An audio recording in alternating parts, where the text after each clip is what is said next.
चन्द्र सूर्य झण्डाको माया लाग्छ। यो रात र चन्द्र सूर्य झण्डाका निम्ति इतिहासका कालखण्डमा हाम्रो पुर्खाहरूले धेरै धेरै बलिदानहरू दिएका छन्। त्यसैले यो रात र चन्द्र सूर्य झण्डामा कसैले पनि दाग लगाउन नपाओस्, कसैले दाग लगाउने दुस्साहस नगरोस्।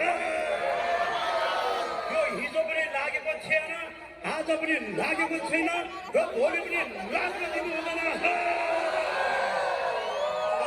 रात र चन्द्र सूर्य झण्डालाई मनमा जनको मनमा राखेर यसलाई श्रद्धा गरौँ। जबसम्म पृथ्वी रहन्छ, जबसम्म संसारमा मान्छे रहन्छ, तबसम्म यो जनको मनमा यो हिमालको टापुरमा रात र चन्द्र सूर्य झण्डा फहराइरहन्छ।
जस्तै हाँसिराख्नुहोस्। रात र चन्द्र सूर्य जस्तै बाँचिराख्नुहोस्। दर्शकवृन्द, यसपालिको यात्रामा तेस्रो कार्यक्रम आजको नारायणगढको पहिला एउटा ठाउँमा गऱ्यौँ, त्यसपछि बटौलीमा, अनि